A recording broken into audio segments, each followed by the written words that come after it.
देखो अगला टॉपिक आता है हमारे पास, बहुत इंपॉर्टेंट टॉपिक है, 5 नंबर में बोर्ड में पूछा जाता है, समांतर प्लेट संधारित्र। संधारित्र क्या होता है ये तो हमने पढ़ लिया। अब बात आती है समांतर प्लेट संधारित्र। समांतर प्लेट का मतलब ही समझ जाओ, दो ऐसे समांतर प्लेटें रखी होंगी, ठीक है ना। Parallel plate capacitor. तो पहले यहां पे डेफिनेशन देख लेते हैं।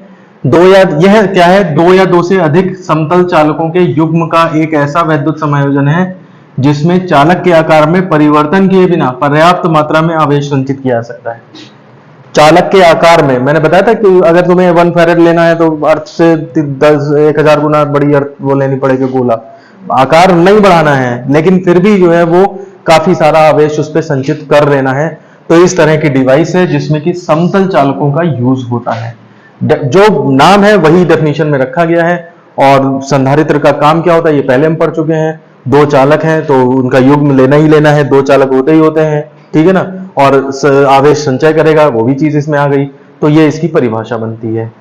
अगर बात करें कि इसकी धारिता होती कितनी है, तो पहले तो यहाँ डायग्राम देख लो। ये प्लेटें हैं, इनका क्षेत्रफल a है, इनके बीच की दूरी जो है वो d है। इसको आवेश दिया, इसमें प्लस आया, प्रेरण से यहाँ माइनस आया, उल्टे साइड प्लस आया होगा, वो अर्थ होके अर्थ की वजह से चला गया अर्थ में, तो उधर का माइनस उधर का प्लस हमने शो नहीं किया है, वो चला गया है। इसकी धारिता अगर होगी तो कितनी होगी, C is equal to K epsilon 0 A by D. Epsilon 0 तो जानते ही हम परमिटिविटी ऑफ फ्री स्पेस होती है, A एरिया है इन प्लेटों का, और अपॉन D इनके बीच की दूरी है। K जो है इनके बीच में अगर डाइलेक्ट्रिक स्लैब रखेंगे, परावैद्युत पदार्थ रखेंगे, तो उसका परावैद्युतांक जो है वो K है। अब अगर प्लेटों के बीच में हवा है या निर्वात है, इन सबके में K1 होता है, और K1 पुट कर दोगे तो एप्सिलॉन 0 A बाई डी बनेगा। इसको तब हम C0 से शो करते हैं, C0 या C0 कुछ भी बोल सकते हो। और ये मतलब 0 मींस एयर के लिए है, मीडियम होगा तो K और आ जाएगा एक्स्ट्रा में। समझ रहे हो बात को। तो अगर समांतर प्लेट संधारित्र क्या होता है पूछता है, इसकी धारिता कितनी होती है, तो इतना लिखा जाएगा। लेकिन अगर वो ये पूछता है समांतर प्लेट संधारित्र क्या होता है, इसकी धारिता का व्यंजक निकालिए, डिराइव करिए एक्सप्रेशन, तो फिर क्या होता है मैं तो ये डेफिनेशन लिखोगे, और फिर ये जो फॉर्मूला हमने डायरेक्ट लिख दिया है इसको फिर डिराइव करोगे, ठीक है ना। तो अब हम जो है वो इसका प्रूफ करके देखेंगे कि ये कहां से आता है। देखो इसके प्रूफ में क्या तरीका अपनाएंगे हम, बुक्स से थोड़ा हट करके करेंगे हम एक तरफ से सब कुछ करते चले जाएंगे। सबसे पहले शुरुआत में तो यही लिख दोगे कि माना क्या क्या है, तो प्लेटों का क्षेत्रफल A है और उनके बीच की दूरी D है, ठीक है ना। और ध्यान रखना फॉर्मूला जो होता है ना, इसका फॉर्मूला में पता है C equal to epsilon 0 A by D. तो वो A है D है, दो चीजें हैं ना उसमें दिख रही फॉर्मूले में, तो उन्हीं के बारे में लिख दिया बस खत्म। बाकी और चीजें यूज होती भी हो तो ना भी लिखोगे तब भी, लेकिन माना करके लिखा जरूर हो। अगर ये शुरू में नहीं लिखा है, तुमने सीधे ही एक्सप्रेशंस लिखने स्टार्ट कर दिए, तो इसका बैड इफेक्ट पड़ता है। वो 3 नंबर देना चाह रहा होगा तो 2.5 नंबर देके ही काम चला देगा। तो इसलिए कुछ ना कुछ 2-3 बातें बता देनी चाहिए ऊपर, तो वो चीजें हम लिख देंगे यहाँ पे, ठीक है ना। अब तुम यहाँ पर ये देखो कि सीधे इसका C निकालना स्टार्ट करते हैं। तो संधारित्र की धारिता जो जो उसमें चाहिए होगा वो फिर यूज करते जाएंगे फॉर्मूले से। C इज इक्वल टू वैसे क्या होता है Q अपॉन V, ये फॉर्मूला होता है इस संधारित्र की धारिता, यही C equal to Q upon V होगी जाकर के, ठीक है ना। अब तुम ये देखो कि एक फॉर्मूला होता है वैद्युत क्षेत्र और विभवांतर में संबंध, E is equal to V upon D. ये हमारे अप्लाइड फिजिक्स के सिलेबस में नहीं है इस टाइम पे, लेकिन इसको ध्यान रखना तुम, ठीक है ना। तो यहां से V की वैल्यू डालोगे तो वो क्या हो जाएगी E इंटू डी, तो Q upon E into D, ये हो जाएगा जाकर के। अब वैद्युत क्षेत्र, दो प्लेटों के बीच में वैद्युत क्षेत्र, याद करो हमने पढ़ा है गॉस थ्योरम में, एक समांतर शीट है तो सिग्मा अपॉन 2 एप्सिलॉन 0 होता है। और फिर 2 शीट वाला भी लिया था कि सिमिलर चार्ज है तो बीच में नहीं रहता है, बाहर रहता है इलेक्ट्रिक फील्ड, और अगर अपोजिट चार्ज है तो बीच में रहती है इलेक्ट्रिक फील्ड, बाहर नहीं रहती है। तो वहां पे ध्यान रहो इसकी भी और इसकी भी जुड़ जाती है, sigma by 2 epsilon 0 plus sigma by 2 epsilon 0, तो मिलाकर के सिग्मा बाई एप्सिलॉन 0 हो जाती है।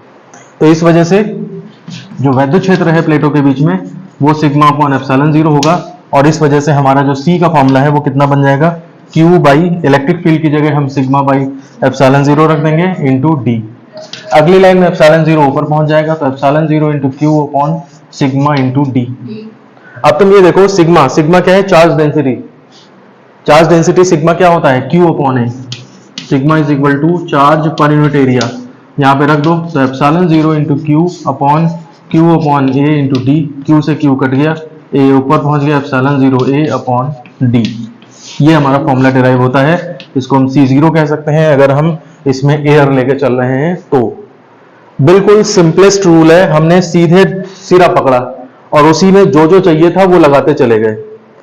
इसी को बुक्स में ऐसे भी करते हैं सॉल्व कि पहले उन्होंने ई लिख लिया, फिर निकाल के इक्वेशन नंबर 1 बना दी, फिर उन्होंने ये लिख लिया तो इक्वेशन नंबर 2 बना दी, फिर इसका वहां पुट किया, वहां पुट किया, वहां पुट किया, वैसे भी कर सकते हैं, ठीक है ना। लेकिन मैं क्या करता हूं, अक्सर इसे ऐसे ही बताता हूं कि C is equal to final से सीधे स्टार्ट करो, जो जो आए वो भरते जाओ उसके अंदर, और वही फॉर्मूला फिर लास्ट में तुम्हारा ये बन जाएगा। अब इसमें कंडीशन डाल सकते हैं, यदि प्लेटों के मध्य परावैद्युत पदार्थ है तो ये C इज इक्वल टू हो जाएगा, तो फिर एप्सिलॉन यूज होगा। अब एप्सिलॉन की वैल्यू कितनी होती है, एप्सिलॉन 0 K, तो वो रख दो यहाँ पे, तो K एप्सिलॉन 0 A/D, ये तब तुम्हारा फॉर्मूला हो जाता है। इस फॉर्मूले में ध्यान रखना कि अगर हमने परावैद्युत लिख दिया तो ये परावैद्युत फिर यहां से लेके यहां तक है पूरा, समझ रहे हो बात को, पूरा अंदर भरेंगे हम। ऐसा नहीं कि बीच में एक पट्टी जरा सी टिका दी, अगर हम एक बीच में पट्टी टिकाएंगे तो उसके लिए डेरिवेशन लास्ट में आएगा हमारे पास और एक, ठीक है ना। पूरा एक सिरे से लेके दूसरे सिरे तक भरा है। अच्छा, ये चूंकि विद्युत रोधी पदार्थ होता है इसलिए प्लेटें ऐसा भी दिक्कत नहीं कि टच हो जाए, समझ आ रही बात, प्लेटें टच भी नहीं होंगी क्योंकि ये इंसुलेटिंग मटेरियल है, तो इसलिए चार्ज कोई करंट वगैरह नहीं बहेगी इसके अंदर, तो टच हो जाए कोई दिक्कत नहीं है, ठीक है। तो इस तरह से ये संधारित्र की जो है समांतर प्लेट संधारित्र क्या होता है और उसकी धारिता का यह व्यंजक जो है वो डिराइव हो जाता है। अब देखो इस फॉर्मूले पे कुछ डिस्कशन हो सकते हैं जो एक एक नंबर में आ सकते हैं पेपर में। पहला तो यही हो सकता है कि C बढ़ाने के लिए अगर तुम्हें संधारित्र की धारिता बढ़ानी है तो क्या क्या कर सकते हैं। तो तुम देखो फॉर्मूला हमारे पास क्या है, C is equal to K epsilon 0 A/D है। एप्सिलॉन 0 पे तो कोई कंट्रोल नहीं है हमारा, ये तो कांस्टेंट है, ठीक है ना। कंट्रोल इस पे है, पहला काम C directly proportional to K। इसका मतलब ऐसा पदार्थ ले लें, ये लैंग्वेज लिखी जाएगी कि ऐसा पदार्थ ले लें जिसका परावैद्युतांक क्या हो, अधिक हो, ज्यादा से ज्यादा हो। दूसरा है C directly proportional to A, यानी कि प्लेटों का एरिया क्या करना चाहिए, ज्यादा रखना चाहिए, ठीक है ना। और तीसरा C डायरेक्टली प्रोपोर्शनल 1/D, यानी कि इनवर्सली प्रोपोर्शनल टू D, यानी कि दूरी बीच की क्या होनी चाहिए, कम होनी चाहिए, समझ रहे हो बात को। अब दूरी कम भी हो, प्लेटों का एरिया ज्यादा भी हो, तो कितना बड़ा संधारित्र बनेगा। तो इसके लिए करा क्या जाता है वो भी मैं बता दूं। एल्यूमिनियम या कंडक्टर के रूप में एल्यूमिनियम की जैसे पतली सी पूरी शीट ली जाती है, ये जैसे एल्यूमिनियम फॉइल नहीं होती है उसी तरह की उतनी मोटी लगभग ये शीट होती है, और ये शीट ऐसी लंबी होती है करीब 20-25 फीट या जो भी करना हो जितना। फिर उसके ऊपर क्या करते हैं कि जो ये परावैद्युत पदार्थ है इसकी कोटिंग कर देते हैं, इसका पेस्ट बना के इस पे लगा देते हैं, और फिर ऐसी ही एल्यूमिनियम फॉइल मतलब पत्ती जैसी एक इसके ऊपर और रख देते हैं, समझ रहे हो बात को। लंबी शीट होने से क्या हो गया, एरिया बढ़ गया, समझ रहे हो। और बिल्कुल पेस्ट बना के उसी के ऊपर रख दी ऐसे, तो इससे क्या हुआ, दूरी भी बहुत कम हो गई। तो इस तरह से सब कुछ कर लिया हमने जो यहाँ पे मिल सकता था। मटेरियल वो यूज कर लिया जिसका परावैद्युतांक ज्यादा हो। वैसे मैं यहाँ पे बता दूं C K equal to 80 something होता है वाटर के लिए, वाटर का सबसे ज्यादा होता है, लेकिन पानी को इस्तेमाल थोड़ा ना कर सकते हैं, पानी कंडक्ट कर जाएगा। तो इस वजह से जो है वो जितना अवेलेबल हो उतना K बढ़ा के और एरिया ज्यादा कर लिया और D जो है कम कर लिया। अब इसको क्या करते हैं, रोल करना स्टार्ट करते हैं, जैसे कागज नहीं था रोल करके बत्ती बना देते हैं, तो वैसे ही इसको जो है रोल करना स्टार्ट करते हैं, करते करते करते करते करते पूरा रोल कर डालते हैं। पता लगा इतना छोटा सा वो बना, उसको एक कैप्सूल वगैरह में भर के और एक प्लेट से एक लीड निकाल दी, दूसरी प्लेट से दूसरी लीड निकाल दी, ये तुम्हारा कैपेसिटर होता है। शायद तुम लोग ECD में पढ़ते हो तो वहां पे कैपेसिटर बना के संरचना, तो अगर तुम उसको काट कूट के खोल खाल के खोलोगे तो वो तुम्हें इस तरह का नजर आएगा, ठीक है ना। तो ये हम संधारित्र के बारे में डिटेलिंग यहाँ पढ़ रहे हैं, लेकिन इसका यूज ये तुम्हारे इलेक्ट्रॉनिक्स में होगा जाकर के। ये सेमेस्टर 2 की जो फिजिक्स है ये ज्यादातर इलेक्ट्रॉनिक्स इलेक्ट्रिकल इन बच्चों के लिए ज्यादा इस्तेमाल होती है, और जो फर्स्ट सेमेस्टर की फिजिक्स है अप्लाइड फिजिक्स फर्स्ट, वो तुम्हारा सिविल मैकेनिकल उन बच्चों के लिए ज्यादा अप्लाई होती है, उनके लिए ज्यादा यूजफुल रहती है, ठीक है ना। तो ये तुम्हारा जो है संधारित्र के ऊपर डिस्कशन नंबर 1 था। नोट नंबर 2 क्या कर सकते हो, C0 है इतना और C इतना है, तुम देखो डिवाइड कर दो, इसको फर्स्ट मान लो, इसको सेकंड मान लो, ठीक है। डिवाइडिंग फर्स्ट सेकेंड, तो C0 upon C is equal to क्या 1 अपॉन K आ जाएगा, बाकी सब कट जाएंगे। तो C इज इक्वल टू क्या हो गया KC0।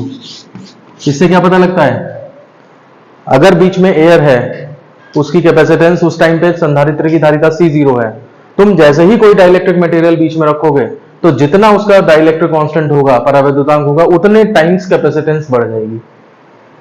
समझे, उतने गुना का फर्क पड़ता है। इसीलिए कहा जाता है कि ये चीज के जो है ज्यादा से ज्यादा रखना चाहिए। तुमने 10 का के रख दिया तो 10 गुना कैपेसिटेंस बढ़ जाएगी जाकर के, ठीक है ना। तो इसलिए इनका ये रिलेशन है कि अगर एयर है और मटेरियल, ये डाइलेक्ट्रिक मटेरियल रख दें तो सीधे कैपेसिटेंस जो है वो के टाइम्स हो जाती है। इन पे एक एक नंबर के छोटे छोटे क्वेश्चंस बन सकते हैं। तो ये तुम्हारा पूरा कंसेप्ट था समांतर प्लेट संधारित्र का, ठीक है।